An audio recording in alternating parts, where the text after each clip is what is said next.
Scenes may not be suitable for very young audiences. Parental guidance is recommended. Ang programang ito ay naglalabas ng sensitibong eksena at impormasyon. Striktong patnubay at gabay ng magulang ang kailangan.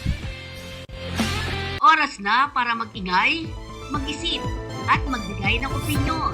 Ito lamang sa programang Hataw sa Talakayan. Okay, isang magandang araw po sa atin lahat mga kakampi. Ito na naman po tayo sa ating Hataw sa Talakayan. At siyempre, hataw na hataw tayo ngayon sa talakayan natin dahil meron tayong isang guest na siyasaluduhan talaga natin, di ba? Yan. Kasi ngayon po ay itong buwan na to, no? Itong o next pa. Basta meron tayong National Reservist Week. At siyempre nakaangkala din dyan yung dahil ngayong araw na ito ay National Heroes Day, di ba? So, binabanggit natin dito ang ating magiging guests, si Major Moreno R. Vigilla ng INF, paliwanag sa atin mamaya, RPA Officer ng NCR-RCDG Rescom PA. Explain nga natin yan, pa yung mga yan. Sir. Magandang umaga po, Ma'am Fe. Opo.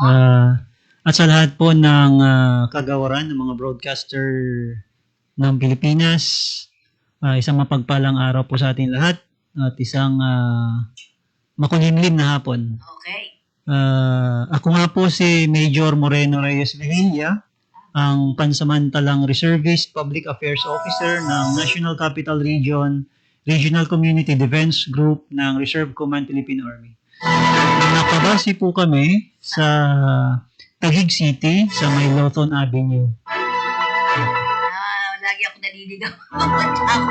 Pero anyways, Major, bakit ano yung mga proyekto natin dito sa ating NCR-RCDG?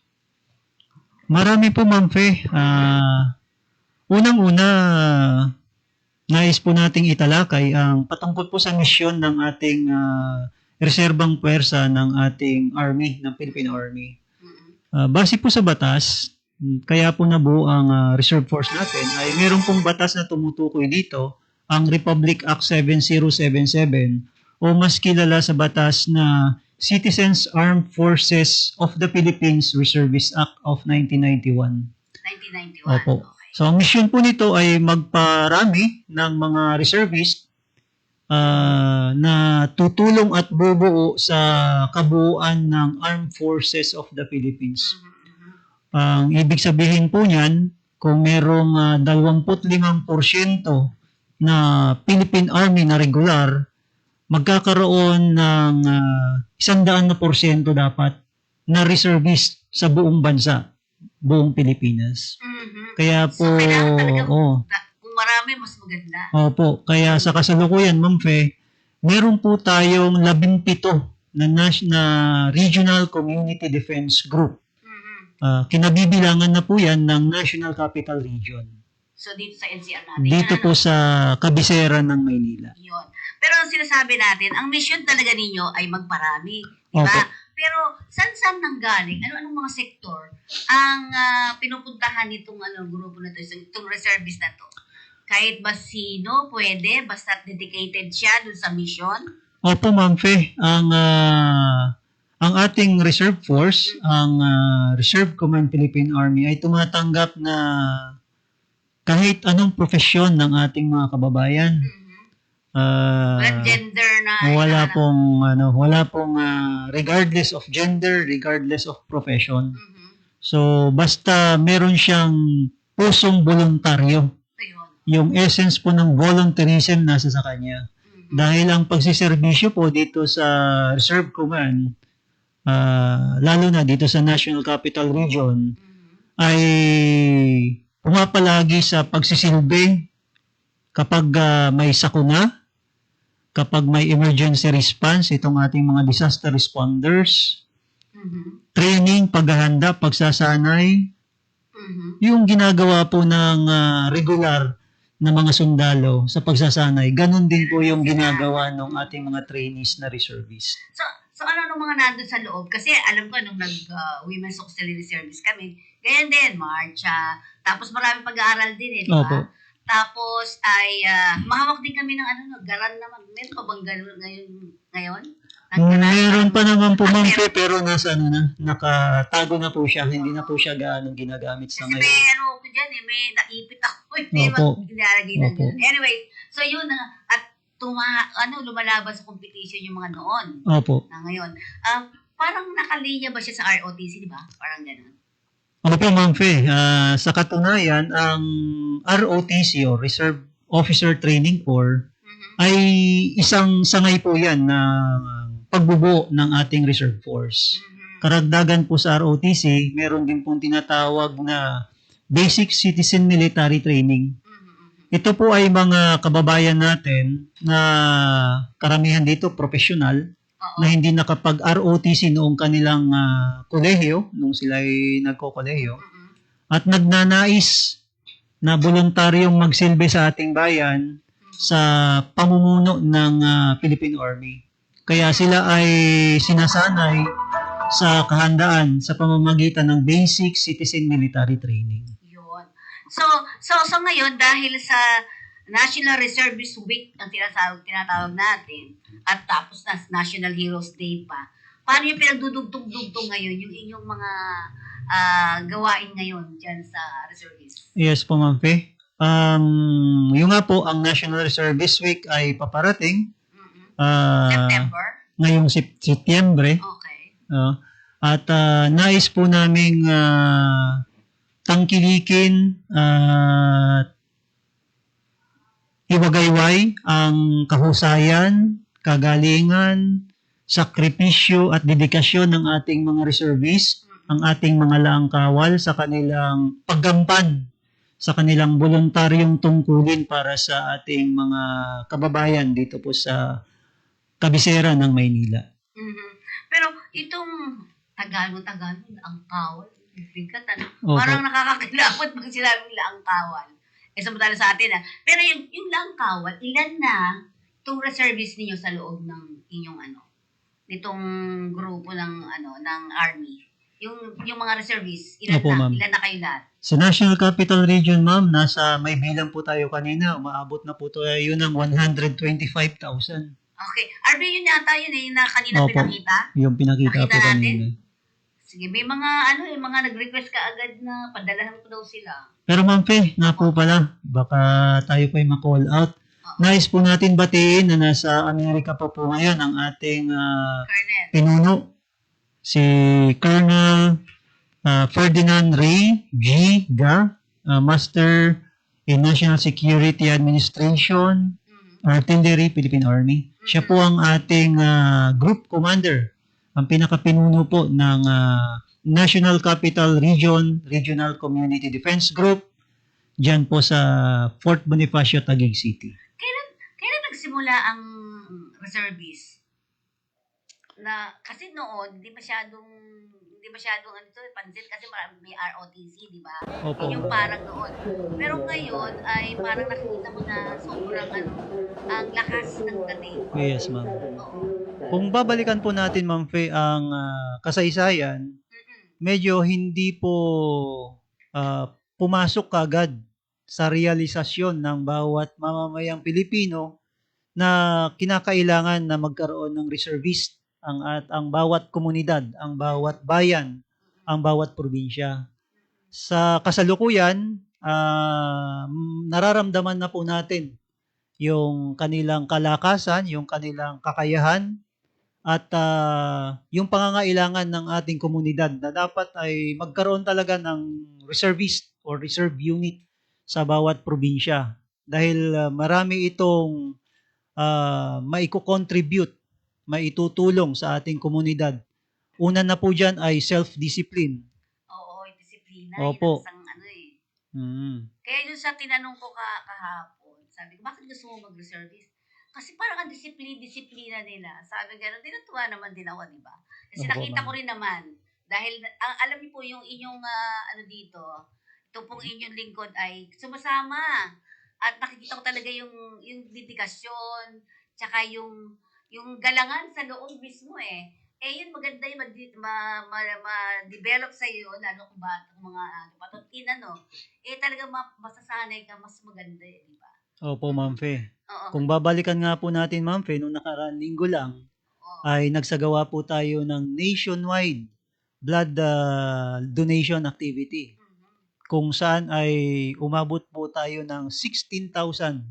Talaga? Opo, 16,000 entire pala yun. Philippines. Entire Ang Philippines. Oo. Nakakolekta. Alam nyo ba, Major, nakahingi tayo dyan Opo.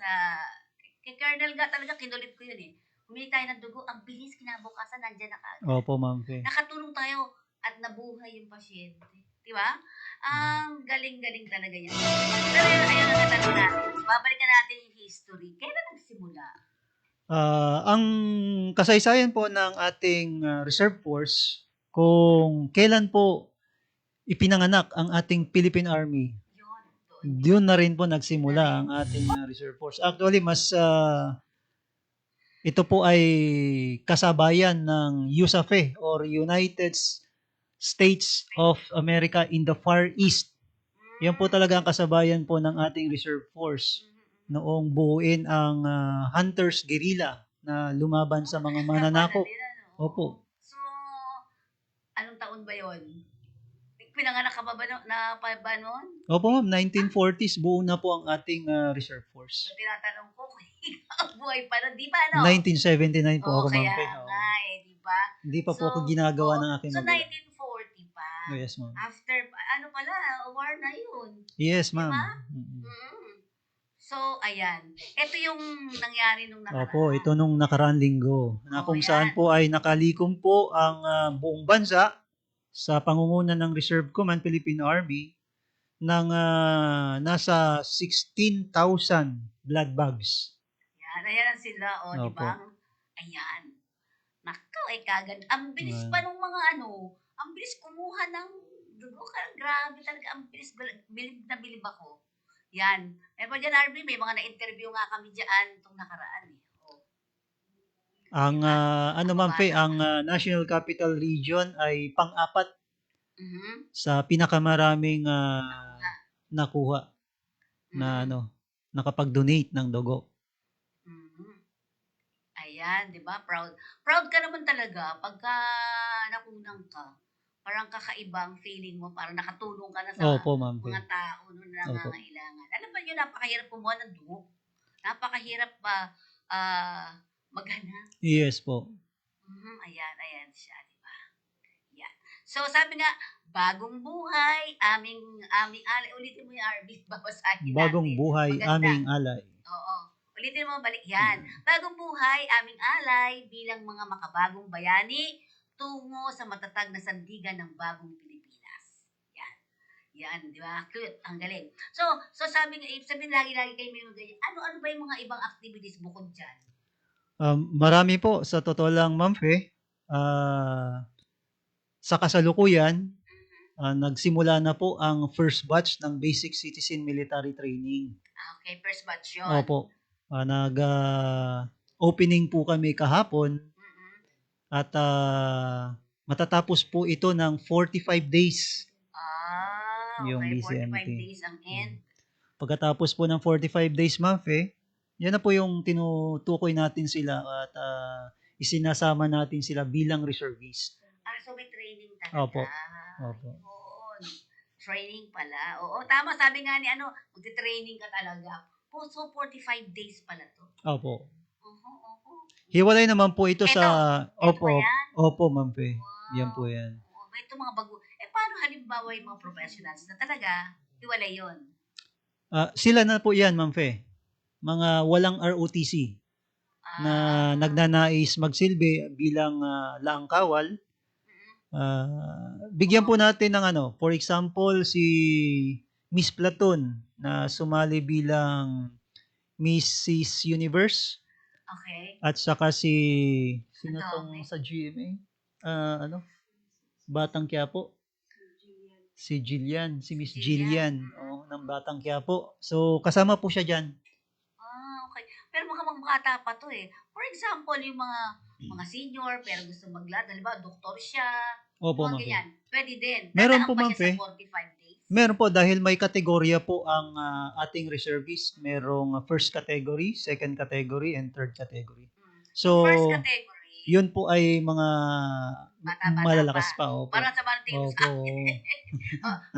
Bata pa. Natawa sila. Mga bata-bata pa to. Opo. So, tapos yung susunod na category, 35 years old to 56 years old po yung susunod na category. yung susunod, yung Opo. 35, ano ilan? 35 years old to 65. Baka dito tayo. Tapos yung third category po, yan na po yung 65 years old and up. O, itong 65 and up na to, ano ang ginagawa nila? Same lang din Baka naman po, Ma'am tinatanggap pa Fe. rin sila. At tinatanggap po ng ating pamunuan na mag-undergo din po ng kasanayan sa BCMT kung kanilang ninanais. Dahil lahat naman po ng ating mga kababayang Pilipino ay may karapatang magsilbi. Ang tanong ay paano mo siya isasagawa? Yun, oo. Para kasi nga, ini-invite ko din yung kagrupo namin na doon sa school, na mga kasamahan namin dati na ng Women's Auxiliary Service. Opo. Sabi, yung ibang doktor na nakasama namin, sabi niya, reservist na daw nga sila. Pero baka hindi nga dito sa baka sa ibang lugar. Sabi ko, sama-sama tayo. Opo. Pwede ba yun? Isang kami, parang nasa 50? Diba? Yung mga ganong klase. Pwede po, Ma'am Fe. Pero may sinasabi kasi, may bayad ba yan? Wala po, Ma'am Fe. Libre Yun po ang ang sinasabi. ang pagti-training. So, Libre walang po. bayad. Wala po. Talaga. Yun. So, kung ang mangyayari ngayon, kung mga kasama ko dito, kasi ikaw mag-distil na naman sa iba. Opo. Sila ngayon ang magiging sir. Mm. Ano naman ito? Ito na yung mga training mo. Yung mga DRO po, Disaster Relief and Operations. Clean-up drives. Kung saan nakakatulong po yung ating mga reservists. Para maipakita po natin sa taong bayan, lalo na sa nagkukulang ng disiplina sa sarili, na dapat ay iwasan yung pagtatapon ng basura. Dapat ay sama-samang linisin ang bawat komunidad, na dapat ay linisin ang mga estero, na dapat ay tanggalin ang mga clogging. Ito na naman, sobrang understanding. Kasi yung mga nakapagpilit.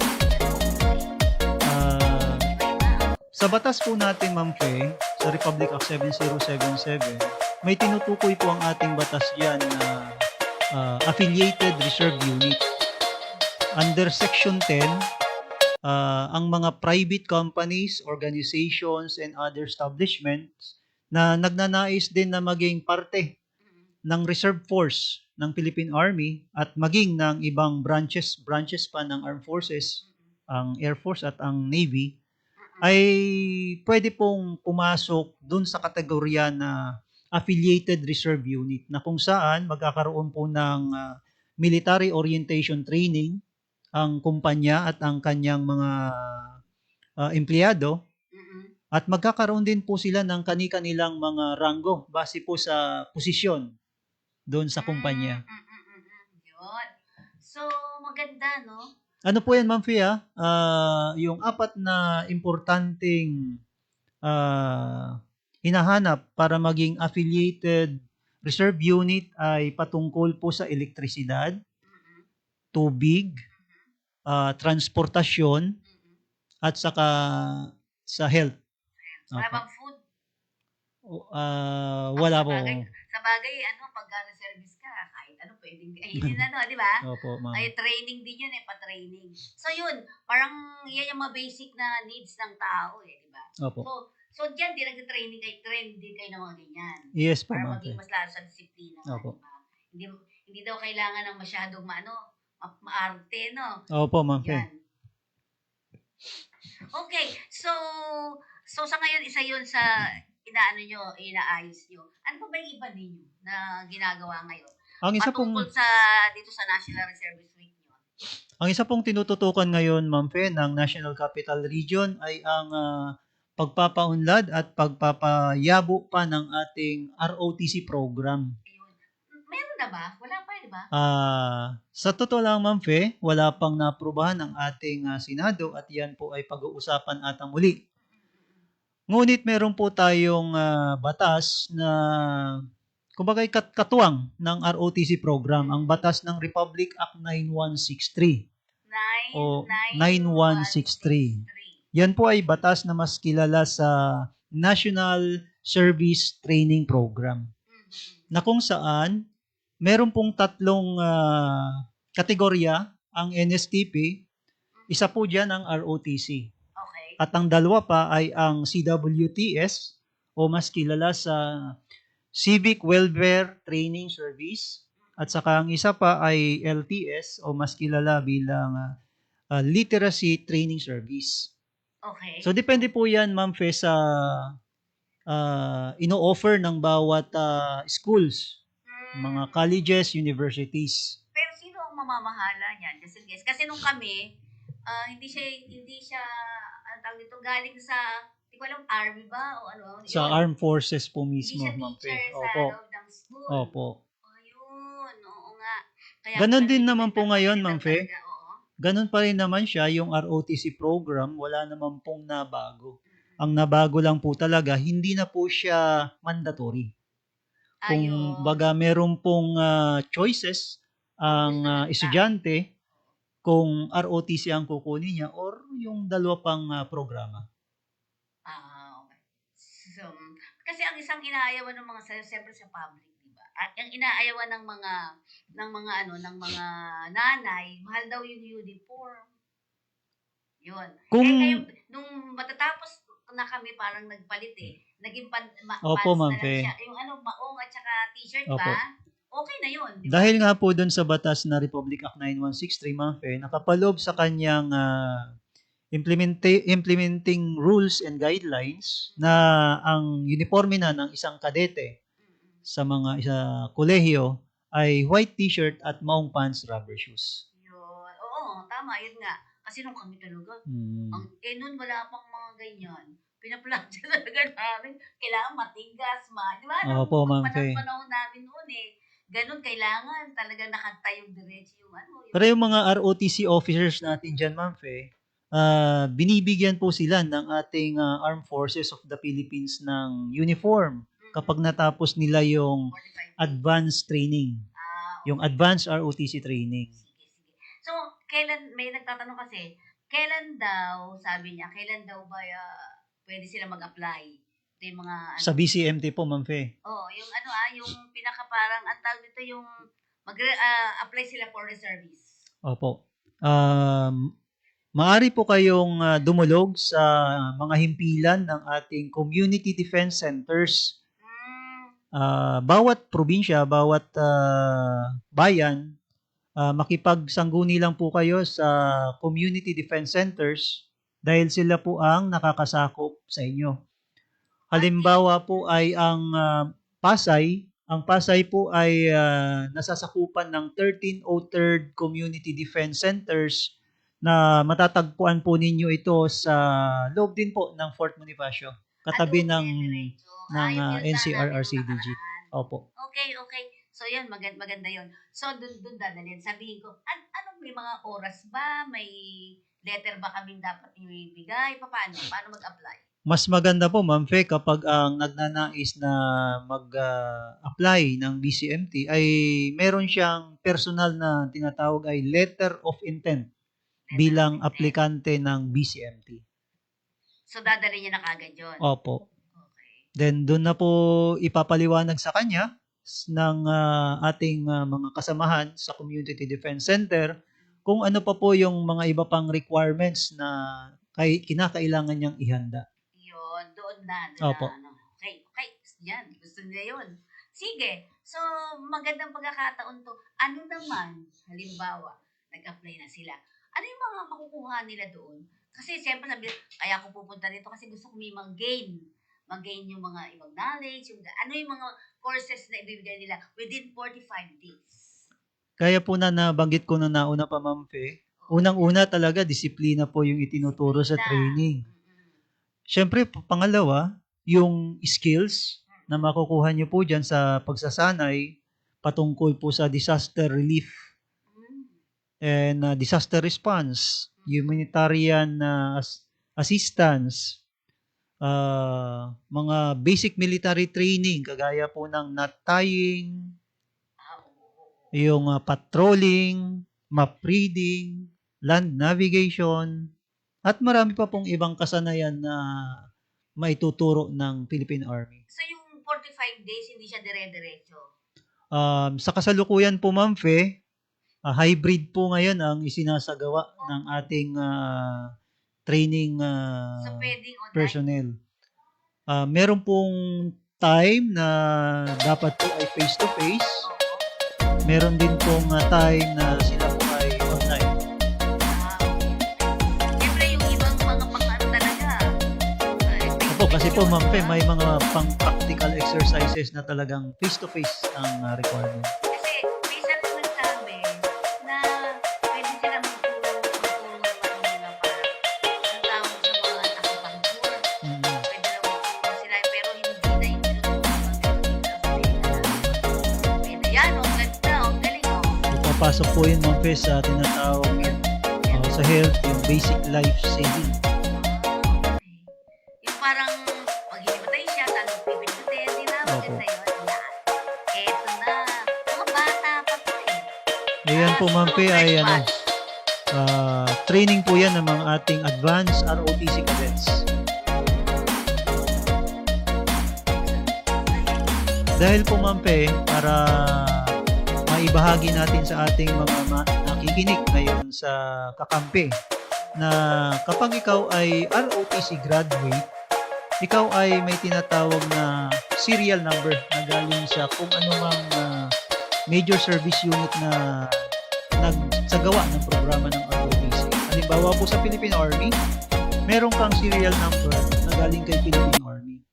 Hindi po natin yan makikita sa ating transcript of records, pero binibigay po yan ng bawat Community Defense Center sa bawat ROTC unit o kung anumang school na nag-graduate yung ating kolehiyo. Yun. So, ikaw ba meron, ito, kwento lang dito. Para sinasabi, wala kang bang pinagsisisihan sa pag-apply mo dito kasi mas marami ka pang maano dahil political pol-sci ka eh, di ba? Yes po, So, ma'am. pwede kang maging abogado later, di ba? Wala bang pinagsisisihan dito? Nakatingin sa mga kasama mo. Sige. Noong una, Ma'am Fe, ang katotohanan nito ay nakahanda na po ako na magkuha ng law. Oo. Ngunit sa kasamaang palad, tayo po ay kinakapos po noon dahil ang ating magulang ay magsasaka. Opo, at tayo po mismo ang nagpaaral ng ating sarili, hindi po tayo pinaaral ng ating magulang. Baga, self-effort po ako noon nung akong kolehiyo. Nagtatrabaho kapag gabi, pumapasok sa eskwelahan pag umaga. Wala po tayong pinagsisisihan. Nagpapasalamat po tayo sa Philippine Army, sa Armed Forces of the Philippines at sa gobyernong ating pinagsisilbihan dahil sa programa ng ROTC, nalibre po ako ng 2 taon. Nalibre Wala ka. po Saan ka tayong ba tuition. nag-graduate? Dito po, produkto po ako ng National Capital Region pero wala na pong ROTC ngayon sa aming eskwelahan. Ang Ano school mo ba? National NCBA. NCBA. Cubao. Mas din yan, Opo. oo. Tayo dito, no? Diba? Sige. So parang ibig sabihin talaga ito yung sa puso ninyo, ano? Ito bang dalawang kasama mo ganun din? Ha? Dito? Na dito? Opo. Oo, sa bagay, totoo yan. Kahit kung ako, pinapahirapan nga kami nun. Parang, ramdam ko lang, pinahirapan kami nun sa was namin. Pero parang walang sakit, wala kang maramdaman na nagagalit ka sa kanya kasi dinidisiplina kanya maigi. Walang ganun Wala diba? po, ma'am. Wala. Nakakatuwa din, di ba? At kami puro babae din noon kasi women's auxiliary service nga pala yun, ano. Ang sarap din nun samahan. Opo, Ang ma'am. dami mga proyektong ginawa din namin. Tanim ka, di ba? Bibuwak pa noong mga panahon. Opo. Ngayon medyo hindi na ganun kaano di ba? Pero ilan sa mga school ang nakakapunta na sa inyo para mag-training? Meron na kayong ganun? Sa kasalukuyan, Ma'am Fe, meron tayong Alam ko yung Muntinlupa. 31 eskwelahan Marami na ang rin. sinusupervise ng National Capital Region. At nadadagdagan pa po ito sa Ano yan, mga high school? hindi po, mga College. college. Kasi maganda yung mula pa Opo. sa high school days, di ba? Mm. Mas maganda eh. Kasi doon mamomold yung mga tao. Okay, pakilalasin muna lahat natin itong mga binigay sa atin na to, ha? The Philippine Army Reservists, yan, isa yan, sa ginagawa niyo. So, ano ito yung huwag mo muna alisin dyan, ha? So, ito ay 37,206. Ano to? Mga ready reserve na to? Yan po, Ma'am Fe, ang kabuuan bilang ng ating ready reserve dito po sa National Capital Sa Region. NCR pa lang. Opo, Yan ang laang 37,206. kawal Pilipinas. So, meron na tayong 37,000. Opo. Mahigit. Kinabibilangan po dyan, Ma'am Yan Fe, lang. ng 13 offers Ready Reserve Infantry Battalion, 1302nd Ready Reserve Infantry Battalion, 1303rd Ready Reserve Infantry Battalion, Yung mga namit ko doon. 1304th Ready Reserve Infantry Battalion, 1305th Ready Reserve Infantry Battalion, at yung mga brigades na kinabibilangan nila. So, ito naman is standby reserve to. Ano ibig sabihin ng standby? Ito naman pong standby reserve natin, Ma'am Fe, 1,240,000 plus. Ito naman po yung lahat ng mga ROTC graduates, lahat po ng BCMT na hindi sila naging aktibo, na nasa standby po yan sila. At any means, at any cost, kapag nagkaroon po tayo ng, halimbawa po, hindi naman po natin hinihiling, magkaroon po ng gera kung sakasakali, invasion ng ibang bansa sa atin. Yung standby reserve, immediately, they will be called upon. Pero train na ba yan? Yes, ma'am, na-train po yan sila. So, yun. Pag, di ba? Ito, mga babae. Gano'ng karami yung babae na nandyan ngayon? Sa standby reserve, meron bang babae? Sa naobserbahan natin, ma'am, mas matapang na ngayon ng mga babae. Oo nga. Tignan mo naman yung isang kasama natin, no? Hindi ka pwedeng maganda dyan. Tama na, balik tayo dun sa standby mo na, RB.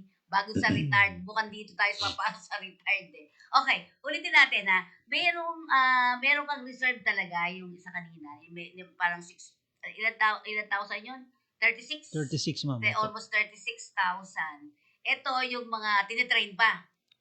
Ready reserve na to. Opo, ma'am. Handa yan. Anytime. Handa na. Anytime po. Ang dami. Pero itong ready reserve natin, ma'am, meron po yung simultaneous training na taon-taon sila ay nagsasagawa po ng iba't ibang uri ng kasanayan na ibinababa ng higher headquarters para sila po ay talagang mahasa na, kumbaga, kung ano po yung ginagawa ng isang regular na sundalo, yan din po ay minimimik o minimirror ng ating ready reserve. Yun. Itong standby, ito talaga yung milyon, di ba?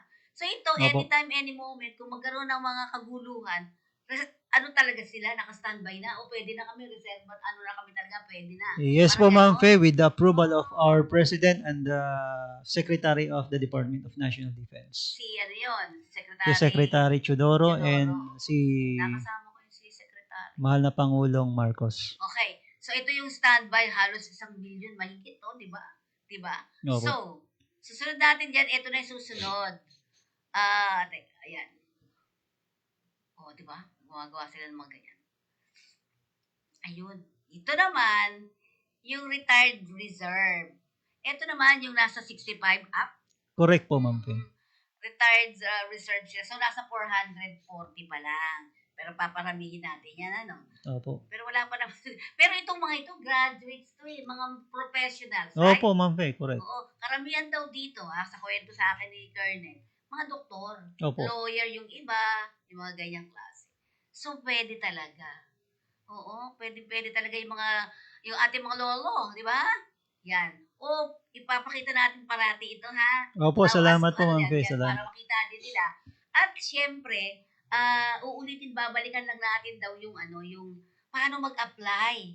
Yan, ulitin lang daw po. Kasi ito si Miss Sultan medyo na late pagpasok. Pero alam niyo po, pwede niyo pong mapanood kami sa Kakampi Live. Pwede niyo kami i-follow dyan. And YouTube, RB, meron tayo sa YouTube, di ba? Oo, tsaka ibang mga channel pa. Kakampi Live, Kakampi, yung mga ganon. Kakampi online po tayo. Pasok lang kayo doon, nandun po yan. Okay? So, bagitin natin dahil itong National Reservist Week ninyo ay may iba-ibang mga magaganap na pangyayari, di ba? Tagal kami, Opo, ma'am. So, ano-anong mga aasahan at kailangan natin ipakita rin dito sa kanila? Kasi marami palang interesado dito Opo, sa ma'am. nangyayari. So, sa inyo, So, ibig sabihin, ano ang aasahan namin na mga gagawin natin ngayong national, hanggang kailan ba yung National Reserve, ay, isang linggo, Reserve Isang Week. linggo po siya, ma'am. Oo. Okay.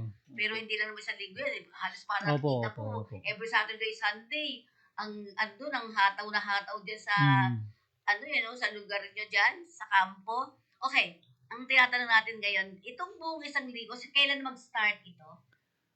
Nagsimula na po siya totally, ma'am, pero ang talagang start po niya ngayong September, unang linggo ng September. Unang linggo. At magko-culminate siya, matatapos siya on the September 13th.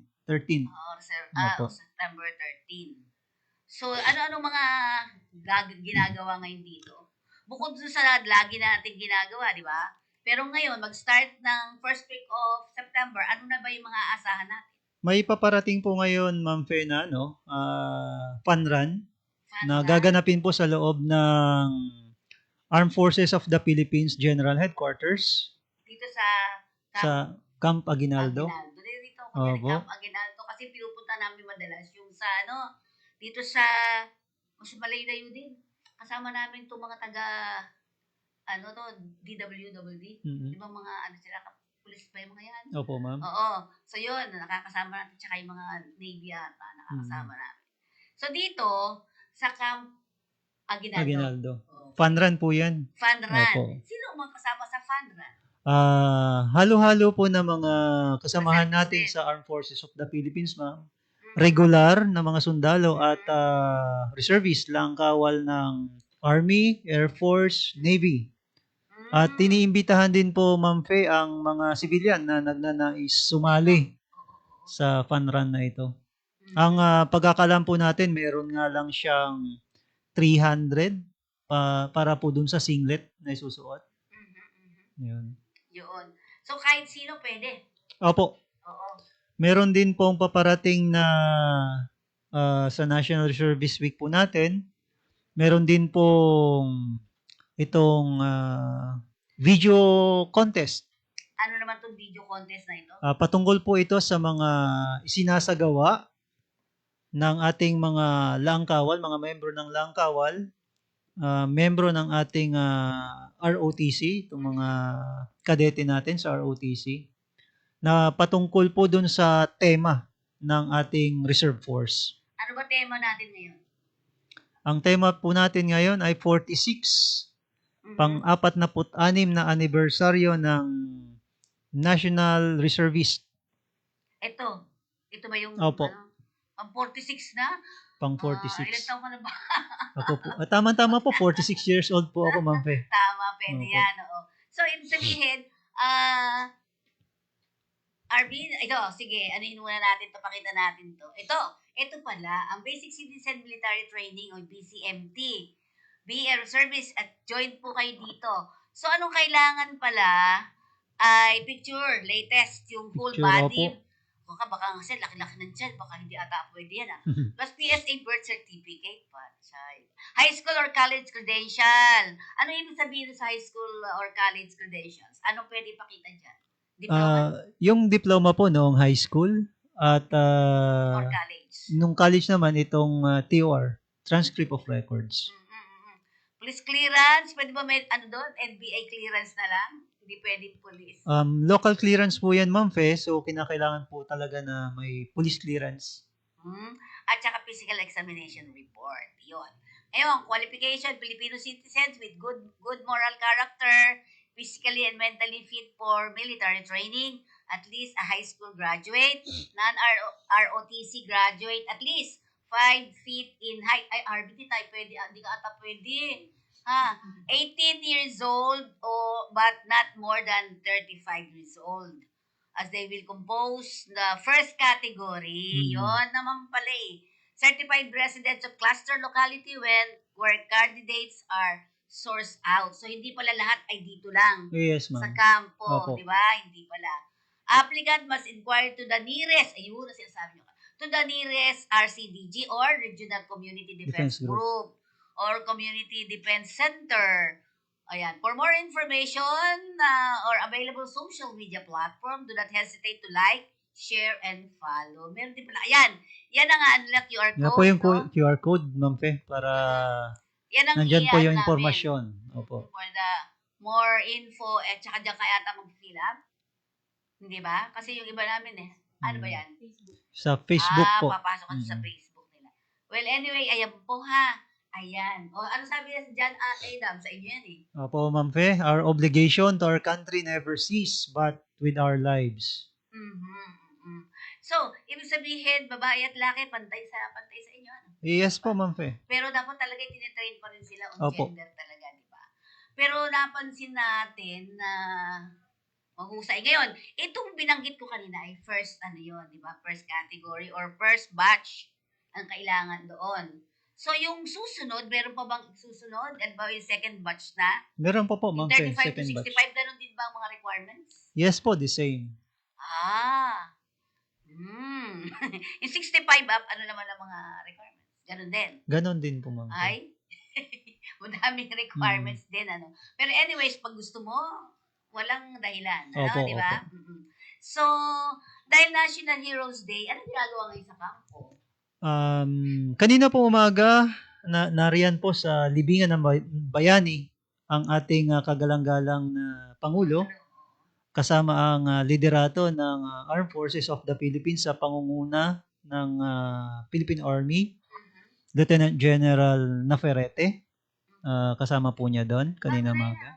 Yes, ma'am. Siya po ang pumalit kay Lieutenant General Galido na nagretiro na sa serbisyo. So, yun po. Sa National Heroes Day natin, yun po yung kaganapan ngayong araw dito po sa kabisera ng Maynila. At alam po namin na ang ibang mga Army units at maging ang iba pang service units ng Armed Forces of the Philippines ay nagsagawa ng kani-kanilang mga aktibidad, lalong-lalo na sa paggunita ng National Heroes Day, ang pagsasagawa ng nationwide wreath laying, yung paggalang sa bandila para po sa ating mga namayapang mga bayani ng ating bansa. Okay, RP, meron kayo papakita? Okay. So, habang yan naayos na RP, meron yata sa sa ngayon kasi ay and I'd like to congratulate also sa mga ganito natin. Kasi akala ko walang mga ganito sa natin. Pero, yun nga, yung mga may edad-edad na wala ba daw ano yun? Wala bang matawad doon sa ibang requirements? Matandang ka na, di ba? Sa kung kunyari yung mga graduation 440 na yun, ano nila sa community natin, sa mga sa kabupan? Ma'am Fe, marami. Sa totoo lang, kung hihimay-himayin natin dahil pinakaunang naituro sa BCMT ay ang disiplina, pagbalik nila sa kanilang mga komunidad, sila rin po na mismo ang nakakapagturo doon sa kanilang mga komunidad na dapat disiplinado ang bawat mamamayang Pilipino. Kung hindi kayang maging parte ng solusyon, huwag na lang maging parte ng sakit sa ulo ng ating gobyerno. Opo. So, tingnan natin, ito daw. Ito yung kanina. August 25, ngayon yun. Yes, ma'am. Isang diwa, isang lahi. Ayan. Yan. So, magkakasama kanina yung ating mga tanghal. Yes, ma'am. Diba? Okay. Okay. Arvin, meron pa tong gala, ano? Sige, tingnan natin.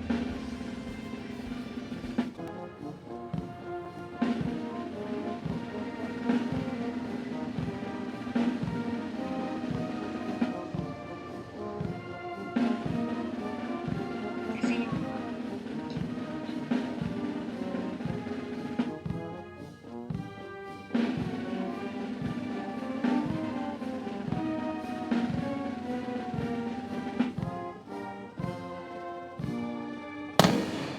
Isasagawa po ang marangal na pagdating ng panalig pandangal. Mangyaring magsitayo ang lahat.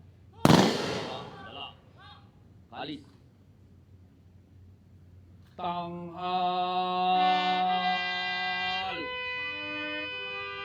Ta! Kalapunan, mga Pinoy kawal. Tanghal. Ta!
Lakad.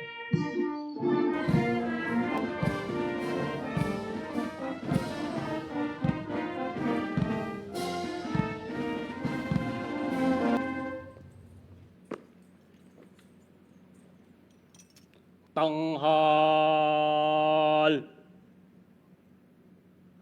Ta. Kalupunan, tanghal. Ta. Kalupunan, baba. Ta. Handa, dala. Kalis. Baba. Ta.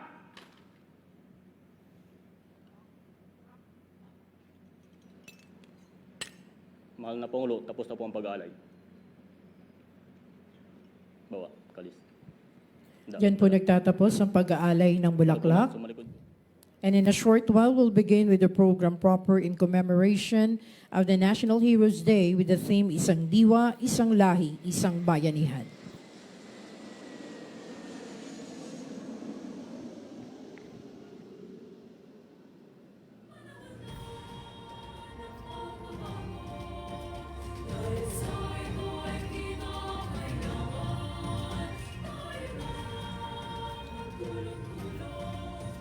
Thank you to our National Defense Secretary, Secretary Gilbert Chodoro. The Executive Secretary, Secretary Luke Bersamin, and the members of the Cabinet here present. His Excellency, the Most Reverend Charles Brown, and the most esteemed members of the Diplomatic Corps, honorable members of Congress, National Historical Commission of the Philippines Chairperson Regalado Jose Jr., Taguig City Mayor Maria Laarni Cayetano, and the heads of all the different services, and the Philippine National Police Chief Nick Torre, Philippine Coast Guard Commandant Ronnie Hill Gavan, the Philippine Army Commanding General Antonio G. Navarrete, and other major service commanders, fellow workers in the government, and our beloved veterans. Ladies and gentlemen, distinguished guests, magandang araw po sa inyong lahat. Noong taong 1898, ipinagpalit ng isang ginang na guro mula Iloilo ang simpleng buhay upang ipaglaban ang kalayaan ng bansang Pilipinas. Siya si Teresa Magbanwa o Nanay Isa, ang tinaguriang Visayang Joan of Arc. Sa kabila ng kanyang pribilehiyong makakuha ng mataas na edukasyon at maging maestra, mas pinili niyang itaguyod ang mga karapatan ng bawat Pilipino. Sa gitna ng panganib at sa bawat pagsubok, hindi siya sumuko. At hanggang sa kanyang pagtanda, patuloy siyang naging sandigan ng mga sundalo at gerilyang lumaban para sa bayan. Isa lamang siya sa libo-libong Pilipino na nagbuwis ng buhay, seguridad at kabuhayan para sa kalayaang ating tinatamasa. Ngayong araw ng mga bayani, binibigyang pugay natin ang mga Pilipinong hindi na isulat ang pangalan sa mga pahina ng kasaysayan, ngunit naging mitya at apoy na bumuhay sa ating kasarinlan. Kinikilala rin natin ang mga Pilipinong tapat na naglilingkod, nagmamalasakit at nagmamahal sa ating bansa.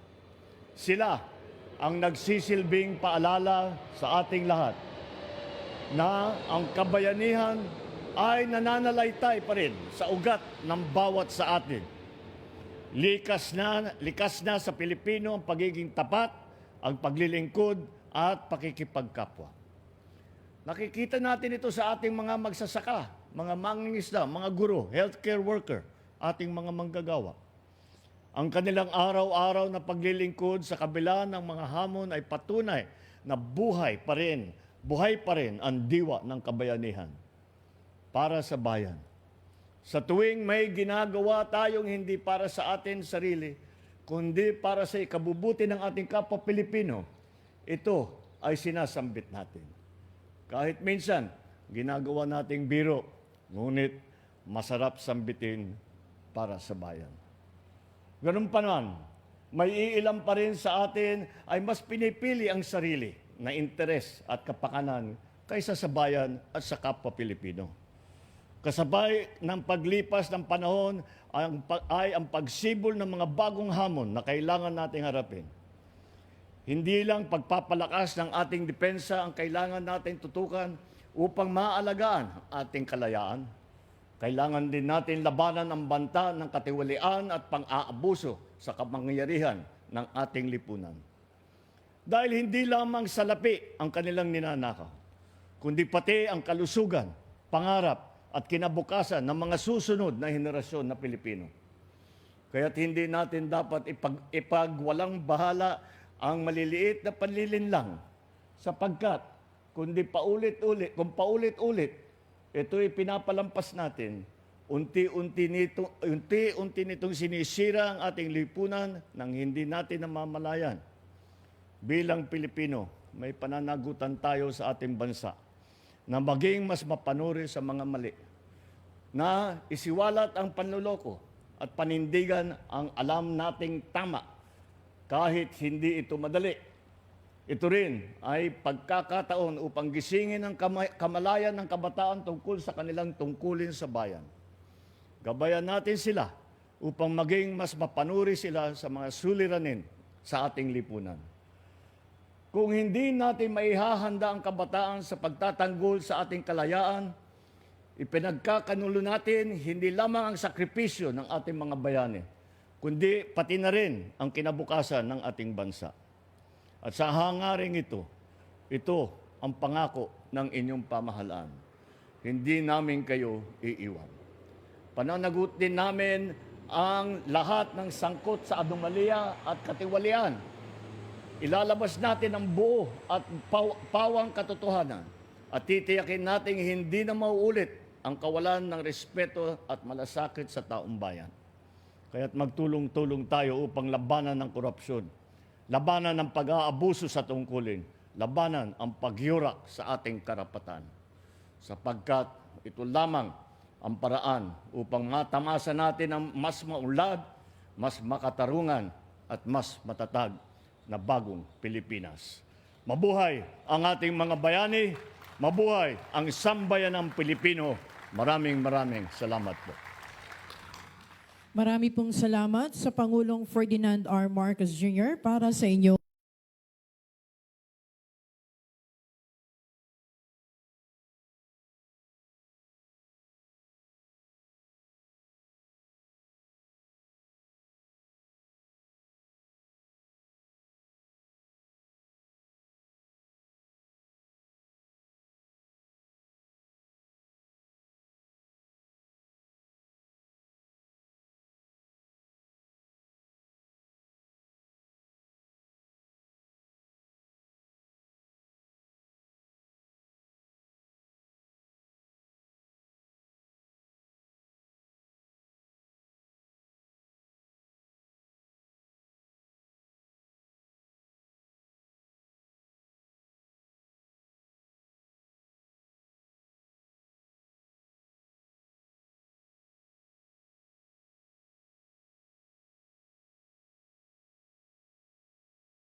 sa palaging reklamo, palaging ano ba to, ano ba yan? Nagiging sakit sa ulo. Ang ROTC, itinuturo po unang-una ulit ang disiplina, ang paggalang sa kapwa, ang pagmamahal sa ating komunidad, ang pagmamahal sa ating environment. Kaya marami po ang naitutulong ng ROTC. Mas marami po ang magagandang naitutulong kesa doon sa mga iilan na binabato ng mga nangungutya na ang ROTC ay pasakit lang, ang ROTC ay source of hazing lang. Marami na pong pagbabago na nagawa. Marami na pong mga magagandang programa ang naitatala ng ating Armed Forces of the Philippines. Isa na po dyan ang ROTC. Yun. At syempre, sir, baka ikaw bumati, parang hindi pa ako kabisado yung mga ano. Ay, kabati mo yung mga nasa, ano ninyo, tatatong na dito. Ay, yes, ma'am. Kilala po natin sila Sige. sa mga personnel po natin sa National Capital Region, Regional Community Defense Group, sa pangunguna ngayon ng ating officer in charge, Colonel Raul S. Vigo, General Staff Corps, Infantry Philippine Army, sir. At the same time, siya rin po ang CDC Director ng 1302nd CDC. Kasama na rin po ang ating Sergeant Major, Master Sergeant Hernandez, at ng mga iba pa nating mga kasundaluhan dyan sa Port Bonifacio, Taguig City. Isang magandang hapon, maraming salamat. Ipagpatuloy ang maayos na pag-administer both ng ROTC at ng ating reservist ng ating Laangkawal. At syempre, batiin na rin po natin ang mga CDC Director pa po ng iba pang parte ng kabisera ng Kamaynilaan. Sa 1303rd CDC Director, Lieutenant Colonel Santos, sir. 1304th CDC Director, Lieutenant Colonel Auriel, tama? Lieutenant Colonel Auriel, sir. Sa 1301st CDC Director, Colonel Agpawa, sir. At sa 1305th CDC Director, Major Ofalsa, sir. Magandang hapon po sa inyong lahat. Isang mapagpalang hapon po. At palagi po tayong mahalin ng ating mahal na Diyos at tayo po ay palaging manalangin upang ang ating pamilya at ating mga sarili ay laging ligtas. Diyos mabalos po. Okay. At yan, Bel Espiritu Bagasina ay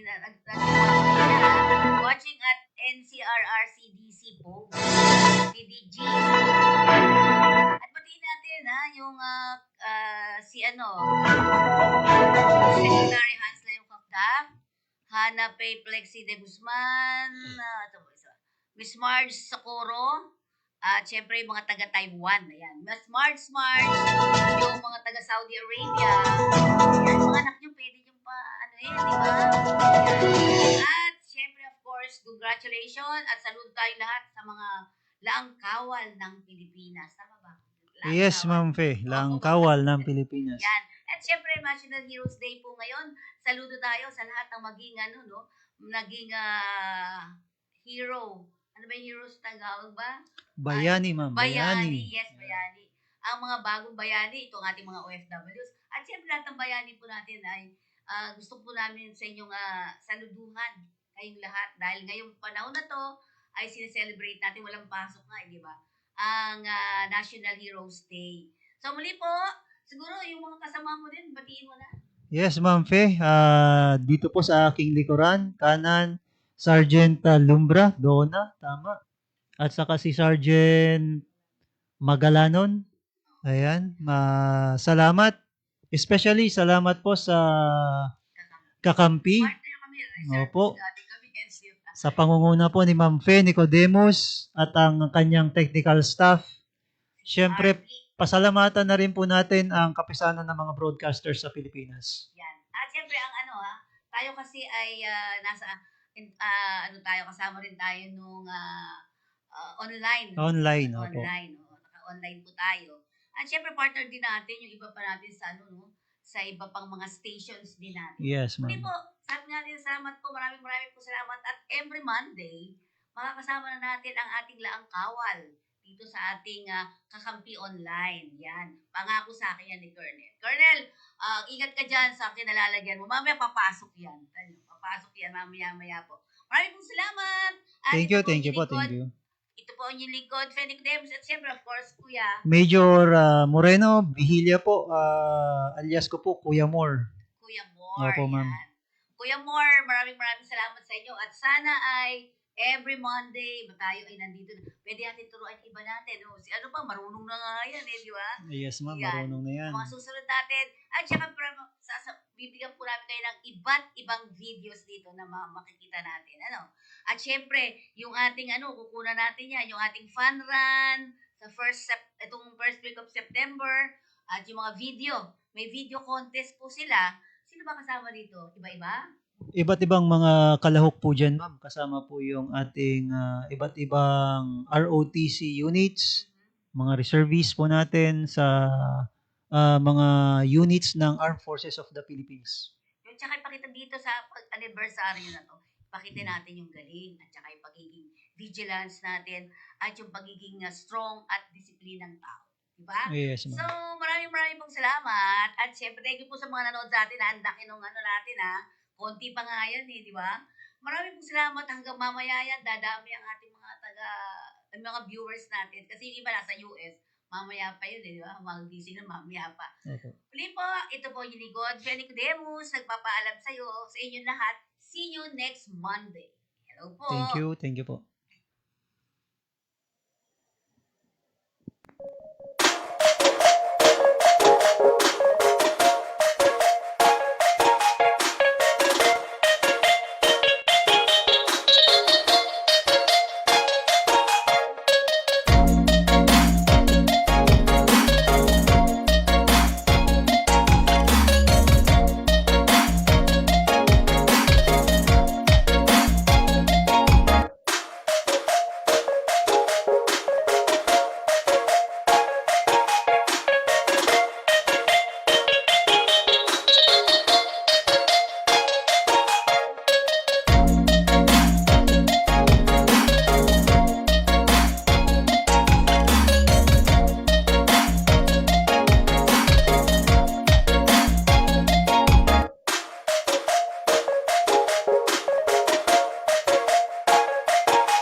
Pag ng kawal ay lakas ng bansa, kaya palaging maghanda. Sa katunggali makikita ka, pagkat mahal